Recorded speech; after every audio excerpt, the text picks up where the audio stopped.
My mother requested that in addition to the charm, they add a bit of the bone from Charlemagne's arm, which was preserved in a shrine, a little statue of the Virgin supposed to have been carved by St. Luke, and a bit of the four great relics, a linen robe of the Virgin, the swaddling clothes of the infant Christ, the cloth that had enveloped Christ on the cross, and the handkerchief in which had been wrapped the head of John the Baptist. I still have all these objects. During their stay in Belgium, the emperor and the empress received the visits of all the princes and princesses of the small German states who wished to attach themselves to the destinies of the French government. They felt that the title of emperor conferred more stability on the ruler of the French nation. They also found it more natural, more in keeping with their traditions, to pay homage to an emperor, to be dependent on him, to look toward him for defense, to entrust their interests to a sovereign bearing that title, rather than to a ruler holding office for a limited period of years, a successor to whose various governments, which had followed one another so rapidly and whose authority was equally precarious. The emperor met these princes at Mayence, reviewed their troops, and held maneuvers of his own forces, which were under the command of Eugene. The public surmised, therefore, that an alliance was about to take place between my brother and one of those ruling royal families of Germany who had hastened to present their respects to the emperor, all the more eagerly as the power of the empire increased, even in the eyes of its enemies. At this time, my husband went to Plombières for his health, and from there to Turin to preside over the deliberations of the Electoral College. As I was about to have my second child, I could not accompany him and remain in Paris. My life would have been calm enough had it not been disturbed by that emotion which was already beginning to agitate my mind and heart. I did not by any means realize what was the matter. When people spoke to me, I sought to bring up the subject of the feelings of those who are in love. I trembled at the thought that I might experience those feelings which I dreaded, and if the person I was talking with described love as a state of passion and frenzy, I breathed more freely, saying to myself, what a relief, then I cannot be in love. I went daily to the Bois de Boulogne, accompanied by Madame de Boubert, my son, and frequently by Monsieur Lavalette. Monsieur de Flau rode there regularly. Sometimes we would even take walks with him. I no longer asked him to the house, but he always managed to be where I was and never missed an opportunity of declaring his sentiments towards me. When he did so, my poor opinion of him revived. I believed it was not possible to love more than once. He seemed to treat too lightly that young Polish woman whose grief had touched me, and this idea put me on my guard with him. If he spoke to me of her with respect and emotion, I would weaken and would treat him kindly. If, however, his conversation was about his affection for me, which he declared was of a long standing, and which his liaison with the Polish woman had not been able to destroy, I would repulse his advances. At such times, I would again consider him as one of those fickle men who only speak to please women and obtain their favors. I saw Monsieur de Flau almost every day. The moment I caught sight of his gray horse in the distance, my heart began to beat. And yet I declined to admit I was in love. And when he asked me where I should be on the morrow, I answered I had no idea. Any other reply would have seemed to me too much like giving an appointment. In spite of this, I saw him everywhere I went. Princess Caroline had a handsome estate at Neuilly. She often invited me there. There were boating parties and dances in the evening. One day, apparently much distressed, she said to me, "Just see what a gloomy mood that young Monsieur de Flau is in. I have tried to get him to dance, and he declines obstinately to do so. I wish you would try and see if you can't persuade him." I called Monsieur de Flau over to me. He informed me how, that morning at lunch, in front of the servants, Caroline had teased him about his assiduous presence wherever I happened to be. He had answered sharply, but the thought that such remarks might hurt my reputation and expose me to malicious gossip was profoundly disagreeable to him. I was touched by his concern. I told him to go and dance, and he obeyed me. Caroline, who wished to see whether I had more influence than she over a young man attached to her household. Monsieur de Flau was at the time one of General Murat's aides-de-camp, was convinced by his actions that a single word from me carried more weight with him than all her entreaties during an entire evening. From then on, she neglected no means for regaining an influence she should have never lost. She appeared to sympathize with him, sought to cure him of an attachment which could only result in making him unhappy. She described me as a person who was kind and gentle, but too aloof ever to be moved by any tender sentiment. She told him I was sufficiently vain to wish to have numerous admirers in attendance, whom I soon tired of, and moreover that I was tortured to such an extent by my husband's jealousy, it was a sin for anyone to think of adding to my troubles. Never had a word for me allowed Monsieur de Flahault to think that I was in the least interested in him. But the eagerness that was shown to cure him of his infatuation was so great that for a time he avoided me and disappeared entirely from my sight. I was at first surprised at this, but my feelings of surprise soon changed to consternation when for the first time, to my knowledge, I became aware of what emotions were agitating my heart. This discovery terrified me. The intensity of my feelings, the manner in which they dominated my thoughts seemed to prove to me that they could not be wholly evil. Yet it was essential that I stifle them. I summoned up all my willpower to do so. Adele returned just at this time from a short trip to Switzerland with her sister. I threw myself into her arms, burst into tears, and told her my troubles. She sympathized with me. It was agreed between us that we should seek to discover all the possible flaws and defects in the character of this man whom I ought never to have noticed. Taking as an excuse a new song he was sending me, Monsieur de Flahault wrote me a letter full of delicacy of feeling and expression. I did not reply, but tore it up after having shown it to Adele. As the letters seemed to us excellently written, we decided, in accordance with our plan, that it was not composed by him, but by his mother. Only a woman could have expressed herself in such a manner. Presumably, I was considered to be like the heroine of some novel, whom it was easy to lead astray. But all these criticisms were in vain. I was suffering. My heart was heavy. I prayed fervently. I was wounded, but I hoped to be cured. I sought to understand my feelings in order to combat them, to find a remedy as powerful as the disease.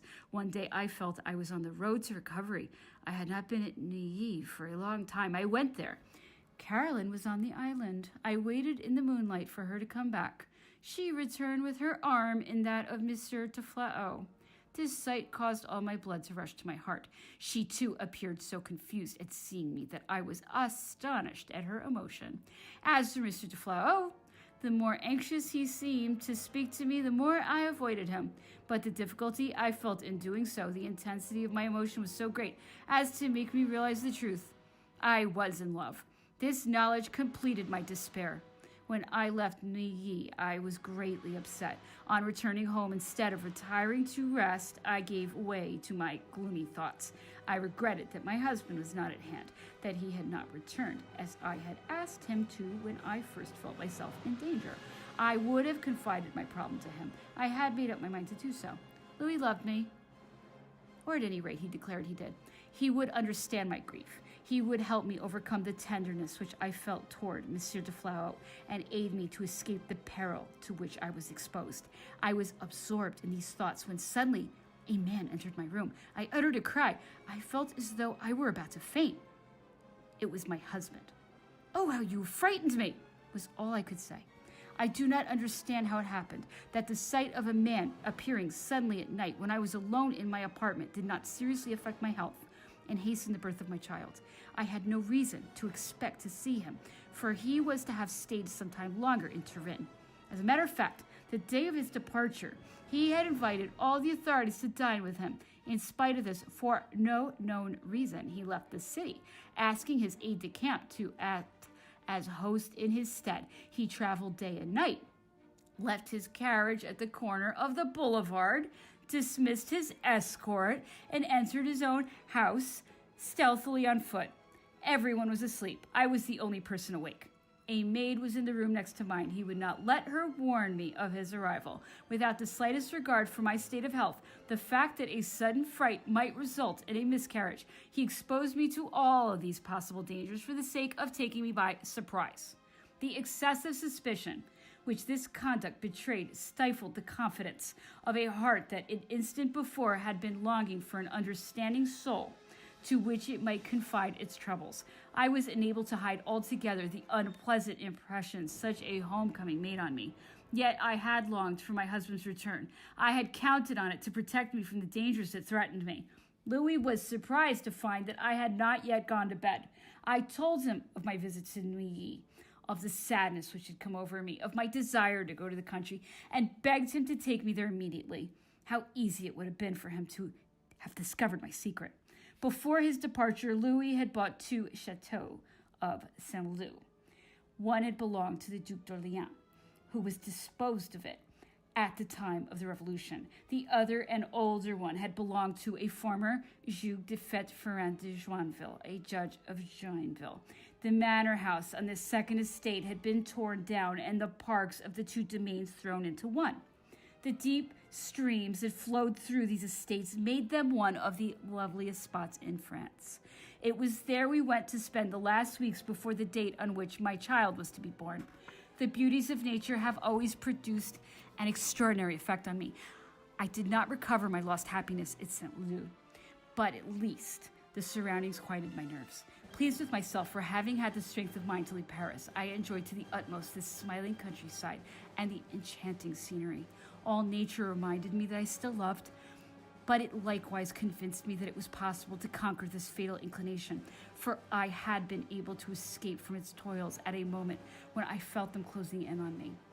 When I was on the point of leaving for Saint-Leu, I received a letter from Monsieur de Flahault. In order to write me, he signed his mother's name. He appeared deeply grieved at my departure. He awaited a line from me and in return was prepared to offer to place his life at my feet. I made no reply and stepped into my carriage. Caroline came to see me. Her sole topic of conversation was the joy of loving and being loved. Her affection for her husband, which once had been so violent, seemed to have diminished. She now was attracted by the charms of a pure liaison. Thus it was easy to guess what was going on in her mind. Can a hurt vanity transform itself into love? Is such a metamorphosis possible? The moment I recognized in her a fellow victim, I sympathized with her. Perhaps, I said to myself, she does not feel herself guilty to be in love. In that case, she can be happier than I. I must not regret having overcome a passion which would make both me and another wretched. My mother came back with the Emperor from Belgium. We returned to Paris and occupied a new mansion on the Rue Ceruti, for since my husband's appointment as Constable of France, we could no longer live in our little house in the Rue de la Victoire. During our stay at Saint-Leu, Louis had rearranged my apartment.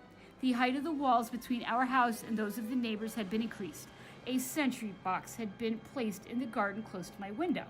My maid could no longer enter my apartment except through the drawing room. This latter innovation aroused so much mirth among our servants that my husband was obliged to have the door replaced that connected my room with the servants' quarters. I made no comment whatsoever on these changes. His wishes were my wishes. Indeed, I felt that now, the more he shut me in behind locks and bars, the greater service he was doing me. Of course, it never occurred to me to forget my duties as a wife to the extent of receiving a man in my private apartment, but the more obstacles I saw about me, the better I was pleased. My attendants, who were appointed by the Emperor, consisted of Madame de Viry, the lady-in-waiting, Madame de Villeneuve, Madame de Léry, Madame de Seyssel, Madame Moulin. I kept a post for Adelaide. Madame de Bouillers was governess for my children. Madame de Bouchepont and Madame de Mornay were under-governesses. I had Monsieur Turgot as equerry and Abbé Bertrand as chaplain. The latter had formerly been our teacher at Saint-Germain. Monsieur d'Osmond, Bishop of Nancy, was our almoner, and the principal officers attached to my husband were General Nogue, Monsieur de Caulaincourt, Monsieur de Broc, Monsieur d'Arjouzon, Monsieur de Villeneuve. He appointed a certain Monsieur de Sinigre his steward. The latter was supposed to enjoy his confidence, probably because he humored my husband's whims. De Sinigre's duties included keeping a strict watch over everything that took place in the house, and in no country in Europe was the detective service as well organized as in my home. This man was afraid of me. It must have been because he was frequently told to spy on my behavior. The result was he did not dare look at me, although I treated him exactly as I did everybody else. The other aides-de-camp had nothing remarkable at them except their physical unattractiveness. My stay at Saint-Leu gave me the opportunity of becoming acquainted with all of these gentlemen, none of whom ever set foot in my apartments. I was served entirely by my ladies-in-waiting. My equerry appeared only on ceremonial occasions. On October 11th, 1804, a few days after my arrival in Paris, I gave birth to a second son. In accordance with the established custom, the High Chancellor Cambaceres and all the other officials remained in the drawing room next to my bedchamber. My mother had hastened up for St. Cloud at the first symptoms and did not leave me for an instant. My husband, I must confess, also took care of me with the greatest solicitude. Under such circumstances as these, his character seemed to undergo a change, but once the danger was over, he once again became morose and suspicious. Public rejoicings and profuse gifts to hospitals marked the birth of a second heir to the throne, for both the emperor and his brother Joseph being childless, my sons were destined to succeed them. When my child was to be christened, his father wrote in the baptismal register Louis, which was the name he wished his son to bear. The emperor, with his own hand, struck this out, insisting that all the children in his family must be called Napoleon, and that this name should come first. My husband, who had been obliged to submit, kept telling me over and over again, while I was ill with milk fever, about this usurpation of authority and the unreasonable demands of his brother, who wished everything to be subordinated to his will. Previously, when my first child was christened, my husband had wished to name him Charles instead of Napoleon. These minor vexations made him colder in his attitude toward me. As I did not share his annoyance over what seemed to me to be matters of little importance, he was inclined to hold me responsible for them, and this feeling made him the bitterer toward me. If peace of mind is at all times a precious possession, it becomes doubly so in the case of a poor woman lying groaning on a bed of pain, hardly recovered from the agonies which nature has inflicted on her. On such occasions, a woman longs for quiet, rest, and the sympathetic care of all those who are about her. It seems as if Providence has designed these grievous trials for her in order that she may the better appreciate the joys of tender and loving care. Her weakness is so great, her sensitiveness so acute, that she is unable to call upon her reason to dispel unpleasant impressions. She becomes a child again, weeping at the slightest reproach, welcoming the most fugitive signs of kindness, but unable to bear any kind of moral shock. If at such times a misfortune falls upon her, it crushes her to earth and leaves marks which time cannot efface. This was my condition at the moment of which I am now writing. My physical health, which had up till then withstood the moral strains, began to give way. My nurse, an old woman, who nevertheless was extremely attentive to my needs, had frequently, while she was sitting at night by my bedside, heard someone come and listen outside my door. She had attempted to discover who it was, but had not succeeded. In telling me of this incident, she thought she was merely accusing my servants of indiscreet curiosity. What she really did was to inform me that Louis dared still to be suspicious of me, for who else would have come by night to my door? This uneasiness he could not overcome finally caused him to have a bed put in my room. All my attendants were deeply touched. My poor nurse also said with tears in her eyes, "What a devoted husband he is. He wants to be his wife's nurse himself. Ah, how excellent a husband the princess has." I made no reply, but what were my feelings when I discovered that this action was due to a distrust that was as acute as it was indiscreet. At 9 o'clock, I was supposed to go to sleep. Louis did not return from the theater till 11. In the morning, his valet woke him up at 7. My own sleep was disturbed each time, and each time I said to myself, "It is suspicion, not sympathy, that inflicts this on me and watches at my bedside." Evenings, when he did not go out, my husband played chess with Monsieur Lavalette or Monsieur Moulin. I, who was just beginning to be able to get up, sat beside them, reading or drawing in spite of the weakness of my eyesight.